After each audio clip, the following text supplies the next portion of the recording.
Hi friends, എല്ലാവർക്കും Candela study സർക്കിളിൻ്റെ പുതിയൊരു വീഡിയോയിലേക്ക് സ്വാഗതം. ഇന്നത്തെ വീഡിയോയിൽ നമ്മൾ ഡിസ്കസ് ചെയ്യാൻ പോകുന്നത് ഇലക്ട്രിസിറ്റി എന്ന് പറഞ്ഞ ടോപ്പിക്കാണ്. അപ്പം എല്ലാ എക്സാമുകൾക്കും ഇലക്ട്രിസിറ്റി എന്ന് പറഞ്ഞ ഭാഗത്തു നിന്നും ചോദ്യങ്ങൾ വരാറുണ്ട്. അപ്പോൾ പത്താം ക്ലാസ് സിലബസ് ഉള്ളവർക്കും +2 സിലബസ് ഉള്ളവർക്കും വ്യത്യസ്തമായിട്ട് തന്നെയാണ് സാധാരണ ക്വസ്റ്റ്യൻസ് ചോദിക്കാറുള്ളത്. സോ നമ്മൾ ഈ ഒരു ക്ലാസ്സിൽ ഡിസ്കസ് ചെയ്യുന്നത് ബേസിക് ആയിട്ടുള്ള കാര്യങ്ങളും അതിൻ്റെ കൂടെ തന്നെ +2കാർക്ക് വരുന്ന കാര്യങ്ങളുമാണ് നമ്മൾ ഡിസ്കസ് ചെയ്യുന്നത്.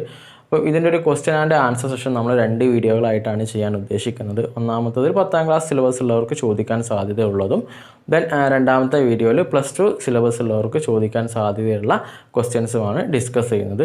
അപ്പം ഈ ഒരു ഇലക്ട്രിസിറ്റി എന്ന ഭാഗത്തു നിന്നും ഇന്ത്യൻ എയർഫോഴ്സിൻ്റെ ഗ്രൂപ്പ് വൈക്ക് ചോദിക്കാറുള്ളത് സാധാരണ ബേസിക്കായിട്ട് ഇലക്ട്രിസിറ്റിയിൽ നിന്നും വരുന്ന കാര്യങ്ങൾ തന്നെയാണ് അവർക്ക് ചോദിക്കാറുള്ളത്.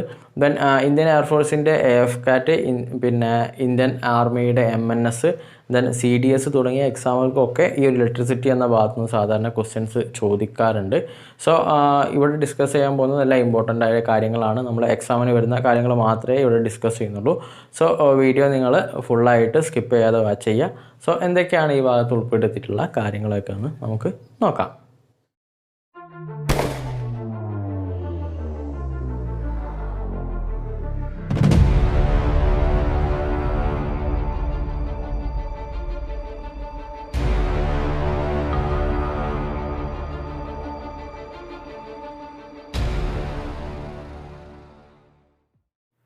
സോ നമുക്ക് ഫസ്റ്റ് ടോപ്പിക് നോക്കാം. ഒന്നാമത്തെ ടോപ്പിക്ക് ഇലക്ട്രിക് ചാർജ് ആണ്. അപ്പോൾ ഇവിടെ പ്രധാനമായിട്ടും ചോദിക്കാറുള്ളത് ഒരു ഇലക്ട്രോണിൻ്റെ ചാർജ് എത്രയാണെന്ന്. സോ അതിൻ്റെ ആൻസർ -1.6 × 10⁻⁻⁹ കൂളോംബ് ആണ്. അപ്പം ഇത് പ്രധാനമായിട്ടും 10ാം ക്ലാസ് സിലബസ് ഉള്ളവർക്കാണ് ഈ ഒരു ചോദ്യം ചോദിച്ച് കണ്ടിട്ടുള്ളത്. ദെൻ അടുത്ത പോയിന്റ് വരുന്നത് കൂളോംസ് ലോ ആണ്. കൂളോംസ് ലോ എന്ന് പറഞ്ഞിട്ടുണ്ടെങ്കിൽ 2 ചാർജുകൾക്കിടയിൽ ഉണ്ടാവുന്ന ഫോഴ്സ് ഓഫ് അട്രാക്ഷൻ അല്ലെങ്കിൽ ഫോഴ്സ് ഓഫ് റിപ്പൾഷൻ കാണാൻ വേണ്ടിയിട്ടാണ് നമ്മൾ കൂളോംസ് ലോ ഉപയോഗിക്കാറുള്ളത്. അപ്പോൾ കൂളോംസ് ലോ സ്റ്റേറ്റ് ചെയ്യുന്നത് ഇതിൻ്റെ force is directly proportional to the magnitude of the 2 charges and it is inversely proportional to the square of the distance between them. അപ്പോൾ ഈ ഒരു ഈ ചോദ്യം പ്രധാനമായിട്ടും ഇത് ഇങ്ങനെ തന്നെയാണ് ചോദിക്കുന്നത്. നമ്മളോട് ചോദിക്കുന്നത് ഇതിൻ്റെ ഇക്വേഷൻ തന്നെയാണ്. ദെൻ അടുത്തത് ഇലക്ട്രിക് കറണ്ട് ആണ്. അപ്പോൾ ഇലക്ട്രിക് കറണ്ട് കാണാനുള്ള ഇക്വേഷൻ ഇവിടെ ചോദിക്കാറുണ്ട്. അതുമായി ബന്ധപ്പെട്ട് ചിലപ്പോൾ ക്വസ്റ്റ്യൻസും ഈ ഒരു ഭാഗത്ത് നിന്ന് വരാറുണ്ട്. Then I = Q/T. Q എന്ന് പറഞ്ഞിട്ടുണ്ടെങ്കിൽ അവിടുത്തെ ചാർജ് ആണ്. T എന്ന് പറഞ്ഞിട്ടുണ്ടെങ്കിൽ എത്ര ടൈമാണ് ആ ഒരു ചാർജ് ആ ഒരു കണ്ടക്ടറിൽ കൂടെ ഫ്ലോ ചെയ്തതെന്നാണ്. ദെൻ ഇലക്ട്രിക് ചാർജിൻ്റെ SI യൂണിറ്റ് ആംപിയർ ആണ്. നമ്മൾ ഓൾറെഡി പഠിച്ചതാണ്. ദെൻ ഈ ഒരു 3 പോയിന്റ് ഓർത്ത് വെക്കുക. ഇവിടെ ചോദിക്കാൻ സാധ്യതയുള്ള ക്വസ്റ്റ്യൻസ് ഡയറക്റ്റ് ആയിട്ട് തന്നെ ഇതിൻ്റെ ഇക്വേഷൻസും ഇതിൻ്റെ വാല്യൂസും ചോദിച്ച് കണ്ടിട്ടുണ്ട്. കറണ്ട് നമുക്ക് AC ഉണ്ട്, DC ഉണ്ട്. AC എന്ന് പറഞ്ഞിട്ടുണ്ടെങ്കിൽ ആൾട്ടർനേറ്റിംഗ് കറണ്ട്, നമുക്കറിയാം ഗ്രാഫ് ഈ ഒരു രീതിയിലായിരിക്കും പോകുന്നത്. അടുത്തത് DC കറണ്ട്, അവിടുത്തെ ഗ്രാഫ് എന്ന് പറയുന്നത് ഈ ഒരു രീതിയിലായിരിക്കും. ദെൻ ഇവിടെ ചോദിക്കാൻ സാധ്യതയുള്ള ഒരു ക്വസ്റ്റ്യൻ ഉണ്ട്. ആൾട്ടർനേറ്റിംഗ് കറണ്ടിൻ്റെ ഫ്രീക്വൻസി സാധാരണ എത്രയാണ്?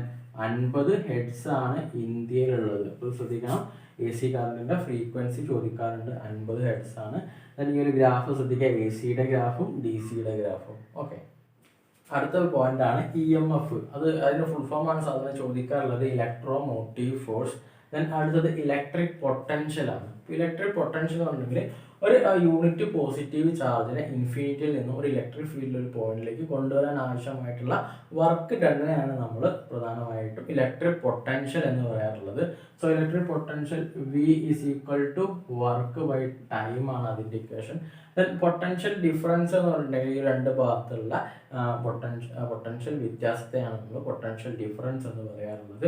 ദെൻ അടുത്തത് ഓംസ് ലോ ആണ്. ഓം നിയമം നിങ്ങൾ 10ാം ക്ലാസ്സിലൊക്കെ പഠിച്ചിട്ടുണ്ടാകും. V = IR. ഇതിൽ V എന്ന് പറഞ്ഞിട്ടുണ്ടെങ്കിൽ പൊട്ടൻഷ്യൽ ഡിഫറൻസ് വോൾട്ടേജ് ആണ്. ദെൻ I എന്ന് പറഞ്ഞിട്ടുണ്ടെങ്കിൽ കറണ്ട് ആണ്. R എന്ന് പറഞ്ഞിട്ടുണ്ടെങ്കിൽ അവിടുത്തെ ഉണ്ടാകുന്ന റെസിസ്റ്റൻസ് ആണ്. അപ്പോൾ ഈ ഒരു ഇക്വേഷൻ നമുക്ക് അടുത്ത 2 ഇക്വേഷൻ ഉണ്ടാക്കാം. I = V/R എന്നൊരു ഇക്വേഷനും R = V/I എന്നൊരു ഇക്വേഷനും. ഇതുമായി ബന്ധപ്പെട്ട് ചെറിയ പ്രോബ്ലംസ്, ചെറിയ ക്വസ്റ്റ്യൻസ് ഒക്കെ എന്ത് ചെയ്യാം 10ാം ക്ലാസ് സിലബസിലൊക്കെ ചോദിച്ച് കണ്ടിട്ടുണ്ട്. ദെൻ അടുത്തത് റെസിസ്റ്റൻസ് ആണ്. അപ്പോൾ റെസിസ്റ്റൻസ് കാണാനുള്ള ഇക്വേഷൻ R = V/I ആണ്. ഇപ്പോൾ റെസിസ്റ്റൻസ് നിങ്ങൾ 10ാം ക്ലാസ്സിലൊക്കെ പഠിച്ചിട്ടുണ്ടാവും. 2 വിധത്തിൽ നമുക്ക് റെസിസ്റ്റൻസിൻ്റെ കണക്ഷനിൽ കൊണ്ടുവരാം. ഒന്ന് സീരീസ് ആയിട്ടും ദെൻ പാരലൽ ആയിട്ടും നമുക്ക് റെസിസ്റ്റൻസിനെ ഒരു സീരീസിൽ കണക്ട് ചെയ്യാം. സീരീസ് എന്ന് പറഞ്ഞിട്ടുണ്ടെങ്കിൽ ഇങ്ങനെ കണക്ട് ചെയ്യുന്നതിനാണ് നമ്മൾ സീരീസ് എന്ന് പറയാറുള്ളത്. പാരലായിട്ട് കണക്ട് ചെയ്യുക എന്ന് പറഞ്ഞിട്ടുണ്ടെങ്കിൽ ഈ ഒരു രീതിയിലാണ് നമ്മൾ ഒരു സർക്യൂട്ടിൽ റെസിസ്റ്റൻസ് പാരലൽ സർക്യൂട്ട് എന്ന് പറയുന്നത്. ഇത് സീരീസ് സർക്യൂട്ട് എന്ന് പറയുന്നുണ്ട്. ദെൻ സീരീസ് സർക്യൂട്ടിൽ എഫക്റ്റീവ് റെസിസ്റ്റൻസ് കാണാനുള്ള സമവാക്യം R സമം R1 plus R2 plus R3 plus etcetera plus RN. ഈ R1 R2 R3 റെസിസ്റ്റൻസിന്റെ എണ്ണമാണ്. സോ ഇപ്പോൾ ഈ ഒരു സർക്യൂട്ടിൽ 2 റെസിസ്റ്റൻസ് ആണെങ്കിൽ നമുക്ക് R1 പ്ലസ് R2 എന്ന് കൊടുക്കാം. ദെൻ അടുത്തത് പാരലൽ സർക്യൂട്ടിൽ പാരലൽ ആയിട്ട് നമ്മൾ റെസിസ്റ്റൻസിൽ കൊടുക്കുമ്പോൾ അവിടെ ഉണ്ടാകുന്ന എഫക്റ്റീവ് റെസിസ്റ്റൻസ് കാണുന്നത് 1/R സമം 1/R1 plus 1/R2 plus etcetera plus 1/RN. അപ്പോൾ ഇങ്ങനെയാണ് നമ്മൾ പാരലൽ സർക്യൂട്ടിൽ റെസിസ്റ്റൻസ് കാണുന്നത്. സോ നമുക്ക് ചെറിയൊരു എക്സാമ്പിൾ ചെയ്ത് നോക്കാം. ഇവിടെ 2 സർക്യൂട്ടുകളുണ്ട്. ഒന്ന് സീരീസ് ആണ്, പാരലൽ ആണ്. ഈ 2 സർക്യൂട്ട് നമ്മൾ കൊടുത്തിരിക്കുന്നത് ഒരേ റെസിസ്റ്റൻസ് ആണ്. ഒന്നിൽ 2 Ω 3 Ω, ഇവിടെ 3 Ω 2 Ω തന്നെയാണ് കൊടുത്തിട്ടുള്ളത്. അപ്പം ഈ ഒരു 2 സർക്യൂട്ടിൽ ഉണ്ടാകുന്ന എഫക്റ്റീവ് റെസിസ്റ്റൻസ് എത്രയാണ് നമുക്ക് കാൽക്കുലേറ്റ് ചെയ്യാം. അപ്പോൾ ഇവിടെ നമുക്കറിയാം റെസിസ്റ്റൻസിന്റെ SI യൂണിറ്റ് എന്നത് ഓം ആണ്. അപ്പോൾ ഇവിടെ ഈ ഒരു ഫസ്റ്റ് കേസിൽ R സമം 2 റെസിസ്റ്റൻസ് ആണ് ഇവിടെ ഉള്ളത്. അപ്പം ചെയ്യേണ്ടത് R1 പ്ലസ് R2 ആണ്. ഇവിടെ ചെയ്യേണ്ടത് 1/R സമം 1/R1 പ്ലസ് 1/R2. ഇവിടെ നമുക്കുള്ളത് 2 പ്ലസ് 3 നമുക്ക് എത്ര കിട്ടി? 5 ഓം ആണ് ഇവിടുത്തെ എഫക്റ്റീവ് റെസിസ്റ്റൻസ്. ദെൻ ഈ ഒരു ഭാഗത്ത് നമുക്ക് ചെയ്ത് നോക്കാം. 1/3 പ്ലസ് 1/2, 2 പ്ലസ് 3/6, 5/6 എന്നത് 1/R ആണ്. നമുക്ക് R ആണ് കിട്ടേണ്ടത്. സോ R സമം 6/5 ആയിരിക്കും. ഇത്രയും ഓം. ഓക്കെ, ഈ ഒരു പ്രോബ്ലം ചെയ്ത് എങ്ങനെയാണെന്ന് മനസ്സിലായിട്ടുണ്ടാവും വിചാരിക്കുന്നത്. നമ്മൾ ഡയറക്റ്റ് ആയിട്ട് ചെയ്തിട്ടുള്ളൂ. അപ്പം 10ാം ക്ലാസ് സിലബസ് ഉള്ളവർക്ക് ഈ ഒരു ഭാഗത്ത് നിന്നും ഇങ്ങനത്തെ നമുക്ക് ക്വസ്റ്റ്യൻസ് ചെയ്യാൻ ചോദിക്കാറുണ്ട്. എന്ന് നമുക്ക് അടുത്ത ഒരു ഭാഗത്ത് പോകാം. അടുത്തത് റെസിസ്റ്റൻസും കണ്ടക്ടറുമായിട്ടുള്ള കുറച്ച് കാര്യങ്ങളാണ്. ഇപ്പോൾ റെസിസ്റ്റൻസിന്റെ ഇക്വേഷൻ ഉണ്ട്. R = ρl/A. നിങ്ങൾ ഓൾറെഡി +2 പഠിച്ചിട്ടുണ്ടാകും. റോ എന്ന് പറഞ്ഞിട്ടുണ്ടെങ്കിൽ റെസിസ്റ്റിവിറ്റി ആണ്. L എന്ന് പറഞ്ഞിട്ടുണ്ടെങ്കിൽ ആ ഒരു കണ്ടക്ടറിന്റെ ലെങ്ത് ആണ്. A എന്ന് പറഞ്ഞിട്ടുണ്ടെങ്കിൽ ആ കണ്ടക്ടറിന്റെ ഏരിയ ഓഫ് ക്രോസ് സെക്ഷൻ ആണ്. അപ്പോൾ പ്രധാനമായിട്ടും റെസിസ്റ്റൻസ് ഒരു കണ്ടക്ടറിന്റെ ഡിപ്പെൻഡ് ചെയ്യുന്നത് ഒന്നാമത് ലെങ്ത് ഓഫ് ദ കണ്ടക്ടർ. അപ്പോൾ ഇവിടെ പ്രൊപ്പോർഷണാലിറ്റി നോക്കാം. R is directly proportional to L ആണ്. അഥവാ ഒരു കണ്ടക്ടറിന്റെ ലെങ്ത് കൂടുന്നതനുസരിച്ച് അതിന്റെ റെസിസ്റ്റൻസും കൂടും. ഇനി ആ ഒരു കണ്ടക്ടറിന്റെ ലെങ്ത് കുറയുകയാണെന്നുണ്ടെങ്കിൽ ആ ഒരു കണ്ടക്ടറിന്റെ റെസിസ്റ്റൻസും കുറയും. അടുത്ത point area of cross section. Area of cross section അത് ഡിപ്പെൻഡ് ചെയ്യുന്നത് ഏരിയ കുറയാന്നുണ്ടെങ്കിൽ അതിന്റെ റെസിസ്റ്റൻസ് എന്ത് ചെയ്യും? കൂടും. ഇനി ഏരിയ കൂടുകയെന്നുണ്ടെങ്കിൽ റെസിസ്റ്റൻസ് എന്ത് ചെയ്യും? കുറയും. അതാണ് ഇത് തമ്മിലുള്ള റിലേഷൻ. ദെൻ ഒരു പർട്ടിക്കുലർ കണ്ടക്ടറിന്റെ ആ ഒരു മെറ്റീരിയലിന്റെ നേച്ചറുമായിട്ട് എന്ത് ചെയ്യും? ഇതിന്റെ റെസിസ്റ്റൻസിന് വ്യത്യാസങ്ങളുണ്ടാകും. പ്രധാനമായിട്ടും ഈ ഒരു 3 പോയിന്റ് ആണ് ഒരു കണ്ടക്ടറിന്റെ റെസിസ്റ്റൻസുമായി ബന്ധപ്പെട്ടിട്ടുള്ള കാര്യങ്ങൾ. അടുത്ത terms heating effect of electric current ആണ്. നമ്മൾ ജൂൾ നിയമമൊക്കെ പഠിച്ചിട്ടുണ്ട്. അപ്പം ഇത് പറയുന്നത് ഒരു കണ്ടക്ടറിലൂടെ ഒരു വൈദ്യുതി കടന്നു പോകുമ്പോൾ ആ ഒരു കണ്ടക്ടറിൽ പുറപ്പെടുവിക്കുന്ന താപത്തിന്റെ അളവ് കാണാനാണ് നമ്മൾ പ്രധാനമായിട്ടും ജൂൾ നിയമമൊക്കെ പഠിച്ചിട്ടുണ്ടായിരുന്നത്. സോ അപ്പം ആ ഒരു ഇക്വേഷൻ തന്നെയാണ് ഇവിടെ പഠിക്കാനുള്ളത്. H = I²RT അല്ലെങ്കിൽ H = V²T/R അല്ലെങ്കിൽ H = VIT. ഈ ഒരു 3 ഇക്വേഷനും ഇമ്പോർട്ടൻ്റ് ആണ്. 10ാം ക്ലാസ് സിലബസ് ഉള്ളവർക്ക് എക്സാമിന് ഇതിങ്ങനെ തന്നെ ഡയറക്റ്റ് ആയിട്ട് ചോദിക്കും ഏതാണ് ശരിയായിട്ടുള്ള ഇക്വേഷൻ എന്ന്. അടുത്തത് ഇലക്ട്രിക് പവർ കാണാനാണ്. നമ്മൾ ഓൾറെഡി പവർ കാണാനുള്ള ഇക്വേഷൻ പഠിച്ചിട്ടുണ്ട്. പവർ വർക്ക് ബൈ ടൈം ആണ്. സോ ഈ ഒരു കേസിൽ P = VI. V എന്ന് പറഞ്ഞിട്ടുണ്ടെങ്കിൽ പൊട്ടൻഷ്യൽ ഡിഫറൻസ് ആണ്. I എന്ന് പറഞ്ഞിട്ടുണ്ടെങ്കിൽ കറണ്ട് ആണ്. അടുത്ത ഇക്വേഷൻ P = V²/R. അടുത്തത് P = I² ആണ്. അടുത്തത് വരുന്നത് ഇലക്ട്രിക് ഫ്യൂസ് ആണ്. അപ്പോൾ ഫ്യൂസ് എന്തിനാണ് ഉപയോഗിക്കുന്നത് നമുക്കറിയാം. അമിത വൈദ്യുതി പ്രവാഹത്തെ നമ്മൾ തടയാൻ വേണ്ടിയിട്ടാണ് നമ്മൾ ഫ്യൂസ് ഉപയോഗിക്കുന്നത്. അപ്പോൾ ഫ്യൂസ് വയർ ആയിട്ട് ഉപയോഗിക്കുന്ന മെറ്റീരിയൽ ഏതാണെന്നാണ് പ്രധാനമായിട്ടും ചോദിക്കാറുള്ളത്. അത് ടിന്നും ലെഡും ആണ് കേട്ടോ. ടിന്നും ലെഡും ആണ്. ഫ്യൂസ് വയർ ആയിട്ട് ഉപയോഗിക്കാറുള്ളത്, ടിന്നും ലെഡും. അടുത്തത് ഇലക്ട്രിക് ബൾബാണ്. ഇലക്ട്രിക് ബൾബ് എന്ന് പറഞ്ഞിട്ടുണ്ടെങ്കിൽ ഒരു ഇലക്ട്രോണിക് ഡിവൈസ് ആണ്. വൈദ്യുതോർജ്ജത്തെ പ്രകാശോർജ്ജവും താപോർജ്ജമാക്കി മാറ്റുന്ന ഒരു ഉപകരണമാണ് ഇലക്ട്രിക് ബൾബ്.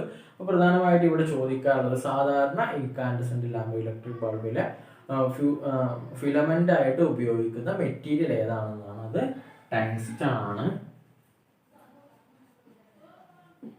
അപ്പം ഈ ഒരു ഭാഗത്ത് നിന്ന് ചോദിക്കാൻ സാധ്യതയുള്ളത് ഇത്രയും കാര്യങ്ങളാണ്. അടുത്തത് കണ്ടക്ടേഴ്സ് ആൻഡ് ഇൻസുലേറ്റേഴ്സ് ആണ്. അപ്പം നിങ്ങൾക്ക് ഓൾറെഡി അറിയാം എന്താണ് കണ്ടക്ടർ, എന്താണ് ഇൻസുലേറ്റേഴ്സ് എന്ന്. സോ കണ്ടക്ടർ എന്ന് പറഞ്ഞിട്ടുണ്ടെങ്കിൽ വൈദ്യുതിയെ കടത്തി വിടുന്നവയെ നമ്മൾ കണ്ടക്ടേഴ്സ് എന്നും വൈദ്യുതിയെ കടത്തി വിടാത്തവയെ നമ്മൾ ഇൻസുലേറ്റേഴ്സ് എന്നാണ് വിളിക്കാറുള്ളത്. ഇപ്പോൾ കണ്ടക്ടേഴ്സിന് എക്സാമ്പിൾ സിൽവർ, കോപ്പർ, അയൺ. മനുഷ്യനൊരു കണ്ടക്ടറാണ്, ജലം ഒരു കണ്ടക്ടറാണ്. അതിൽ കൂടെ ഒക്കെ എന്ത് ചെയ്യുന്നുണ്ട്, വൈദ്യുതി പാസ് ചെയ്യുന്നുണ്ട്. പിന്നെ അടുത്തത് ഇൻസുലേറ്റേഴ്സിന് എക്സാമ്പിൾ പ്ലാസ്റ്റിക്, ഡ്രൈവുഡ്, റബ്ബർ തുടങ്ങിയവയൊക്കെ എന്തിന് ഉദാഹരണങ്ങളാണ്, നമ്മുടെ ഇൻസുലേറ്റേഴ്സിന് ഉദാഹരണങ്ങളാണ്. ഈ ഒരു ഭാഗത്ത് നിന്ന് ക്വസ്റ്റ്യൻ വരാറുള്ളത് ഒരു 3 കണ്ടക്ടർ തരും, ഒരു ഇൻസുലേറ്ററും തരും. അതിന് ഇൻസുലേറ്റർ പിക്ക് ചെയ്യാനായിരിക്കും ചോദ്യം വരിക. അല്ലാന്നുണ്ടെങ്കിൽ ഒരു 3 ഇൻസുലേറ്റേഴ്സും ഒരു കണ്ടക്ടറും തന്നിട്ടുള്ള കണ്ടക്ടർ പിക്ക് ചെയ്യാനായിരിക്കും ക്വസ്റ്റ്യൻ വരാറുള്ളത്. സോ ഈ ഒരു ഭാഗത്തോട് കൂടിയിട്ട് 10ാം ക്ലാസ് സിലബസ് ഉള്ളവർക്ക് ചോദിക്കാൻ സാധ്യതയുള്ള ഏകദേശം ഭാഗങ്ങൾ നമ്മൾ കവർ ചെയ്തിട്ടുണ്ട്. ഇനി എന്തെങ്കിലും വിട്ടുപോയിട്ടുണ്ടെങ്കിൽ നമ്മൾ അടുത്ത ഭാഗത്തിൽ ക്വസ്റ്റ്യൻ ആൻഡ് ആൻസർ സെഷനിൽ എന്തായാലും അത് ഉൾപ്പെടുന്നതായിരിക്കും. ഇനി ഈ ഭാഗത്ത് പറയാൻ പോകുന്നത് പക്ക +2 സിലബസ് ഉള്ളവർക്ക് ചോദിക്കാവുന്ന ചില ടോപ്പിക്സ് കൂടെ ഉള്ളൂ. അപ്പോൾ അതും കൂടി അതിൻ്റെ ഈ ഒരു സെഷൻ വൈൻഡപ്പ് ചെയ്യും. സോ ഇനി നമുക്ക് +2കാർക്ക് മാത്രം ചോദിക്കുന്ന കുറച്ച് കാര്യങ്ങൾ, അപ്പോൾ ഇത് ഓൾറെഡി എടുത്ത കാര്യങ്ങൾ +2കാർക്കും ചോദിക്കാൻ സാധ്യതയുണ്ട്. ഇനി നമുക്ക് അവർക്ക് മാത്രം ചോദിക്കാൻ പോകുന്ന കാര്യങ്ങൾ നോക്കാം. വളരെ വളരെ ഇമ്പോർട്ടൻ്റ് ആയിട്ടുള്ള 3 ഇക്വേഷൻസ് ആണ്. ഇതുപോലെ തന്നെ എക്സാമുകൾക്ക് റിപ്പീറ്റ് അടിച്ച് ചോദിച്ചിട്ടുണ്ട്. പിന്നെ ഇവിടെ ഈ ഡൈപോൾ മൊമെന്റിന്റെ ക്വസ്റ്റ്യനും പ്രോബ്ലം ആയിട്ട് തന്നെ വന്നിട്ടുണ്ട്. അപ്പോൾ നോക്കാം. ഒന്നാമത് ഡൈപോൾ മൊമെന്റ് ഇക്വേഷൻ ആണ്. P സമം സ്മോൾ p ആണ്. സ്മോൾ p സമം Q × 2L. Q എന്ന് പറഞ്ഞാൽ അവിടുത്തെ ചാർജ് ആണ്. ദെൻ L എന്ന് പറഞ്ഞിട്ടുണ്ടെങ്കിൽ 2 ചാർജുകൾ തമ്മിലുള്ള ആ ഒരു ഡിഫറൻസിനെയാണ് നമ്മൾ L എന്ന് പറയുന്നത്. ദെൻ അടുത്തത് ഇലക്ട്രിക് ഫ്ലക്സ് ആണ്. ഇലക്ട്രിക് ഫ്ലക്സ് ഫൈ സമം ക്ലോസ് ഇന്റഗ്രൽ E.ds ആണ്. ദെൻ വളരെ വളരെ ഇമ്പോർട്ടൻ്റ് ആണ് ഗോസസ് ലോ. ഗോസസ് ലോയുടെ ഇക്വേഷൻ ആണിത്. എല്ലാ എക്സാമുകൾക്കും ഡയറക്റ്റ് ആയിട്ട് ചോദിച്ച് കണ്ടുള്ളത്. ഇവിടെ ഫൈ സമം close integral E.ds is equal to 1/ε0 × Q. ഇത് വളരെ ഇമ്പോർട്ടൻ്റ് ആണ്. ഇപ്പോൾ ഈ 3 ഇക്വേഷൻ ഓർത്ത് വെക്കുക. ഇതുപോലെ തന്നെ നിങ്ങൾക്ക് എക്സാമിന് ചോദിക്കും. ഇനി നമുക്ക് കപ്പാസിറ്റൻസിന്റെ ഭാഗത്തോട്ട് പോകാം. അടുത്തത് കപ്പാസിറ്റൻസ് ആണ്. സോ കപ്പാസിറ്റൻസിന്റെ ഇക്വേഷൻ C സമം Q/V ആണ്. ഇനി അതിന്റെ SI യൂണിറ്റ് ഫാരഡ് അല്ലെങ്കിൽ മൈക്രോ ഫാരഡിലാണ് നമ്മൾ സാധാരണ പറയാറുള്ളത്. Then energy stored in capacitance എന്ന് ചോദിച്ചിട്ടുണ്ടെങ്കിൽ നമ്മൾ എഴുതേണ്ടത് E സമം ½ Q² എന്നാണ്. അപ്പോൾ ഇതിന്റെ പ്രോബ്ലം വരാൻ സാധ്യതയുണ്ട്. പക്ഷേ ഈ ഇക്വേഷൻ എന്തായാലും ഓർത്ത് വെക്കണം. ഇനി ഒരു കപ്പാസിറ്റൻസ് ഒന്നോ ഒന്നിലധികമോ കപ്പാസിറ്റൻസ് കണക്ട് ചെയ്യുന്ന രീതികൾ സീരീസും പാരലലും ഉണ്ട്. സോ സീരീസിൽ നമ്മൾ കണക്ട് ചെയ്യുമ്പോൾ അതിൻ്റെ എഫക്റ്റീവ് കപ്പാസിറ്റൻസ് നമ്മൾ കാണുന്നുണ്ട് 1/C = 1/C1 + 1/C2 + 1/C3 + etc. നമ്മൾ നേരത്തെ റെസിസ്റ്റൻസ് പഠിച്ചിട്ടുണ്ടായിരുന്നു. റെസിസ്റ്റൻസ് സീരീസിൽ ആണ് കണക്ട് ചെയ്യുന്നതെങ്കിൽ effective resistance R = R1 + R2 + etc. + Rn ആയിരുന്നു. പക്ഷെ ഇവിടെ അതിന് നേരെ ഡിഫറെൻ്റ് ആയിട്ടാണ്. ദെൻ ഇനി പാരലൽ ആണ് കണക്ട് ചെയ്തിട്ടുണ്ടെങ്കിൽ C സമം C1 + C2 + etc. + Cn എന്നാണ് നമ്മൾ എഴുതേണ്ടത്. സോ അപ്പോൾ ഇത്രയും ഭാഗമാണ് പിന്നെ 10ാം ക്ലാസ് സിലബസിൽ നിന്നും കൂടുതലായിട്ട് +2 സിലബസുകാർക്ക് വരുന്നത്. ഇവിടെ ചോദിക്കുന്നത് പ്രധാനമായിട്ടും ഇക്വേഷൻസും പിന്നെ പ്രോബ്ലംസ് ഇടയ്ക്ക് ചോദിക്കാറുണ്ട്. എന്നിരുന്നാലും വളരെ ഇമ്പോർട്ടൻ്റ് ഇതിൽ ഇക്വേഷൻസ് ആണ്. ഇക്വേഷൻസ് എല്ലാം വളരെ തൊറായിട്ട് നിങ്ങൾ പഠിച്ചു വെക്കണം. എന്തായാലും ഇക്വേഷൻസ് ചോദിക്കാൻ സാധ്യത വളരെയധികം കൂടുതലാണ്. സോ അപ്പോൾ ഇന്നത്തെ ഒരു ക്ലാസ്സിൽ നമ്മൾ ഇലക്ട്രിസിറ്റിയുമായി ബന്ധപ്പെട്ടുള്ള കാര്യങ്ങളാണ് ഡിസ്കസ് ചെയ്തിട്ടുള്ളത്. സോ പ്രധാനമായിട്ടുള്ള ഇക്വേഷൻസ് എക്സാമിന് വരാൻ സാധ്യതയുള്ള കാര്യങ്ങൾ മാത്രമാണ് നമ്മളിവിടെ ഡിസ്കസ് ചെയ്തിട്ടുള്ളത്. സോ ഇന്നത്തെ ക്ലാസ് ഇഷ്ടമായിട്ടുണ്ടെങ്കിൽ തീർച്ചയായിട്ടും വീഡിയോയ്ക്ക് ലൈക്ക് ചെയ്യുക. നിങ്ങളുടെ സുഹൃത്തുക്കൾക്കും ഈ ഒരു വീഡിയോസൊക്കെ ഷെയർ ചെയ്ത് കൊടുക്കുക. അടുത്ത ക്ലാസ്സിൽ നമുക്ക് മറ്റൊരു വീഡിയോയുമായിട്ട് വീണ്ടും കാണുന്നവരേക്കും ചെയ്യും.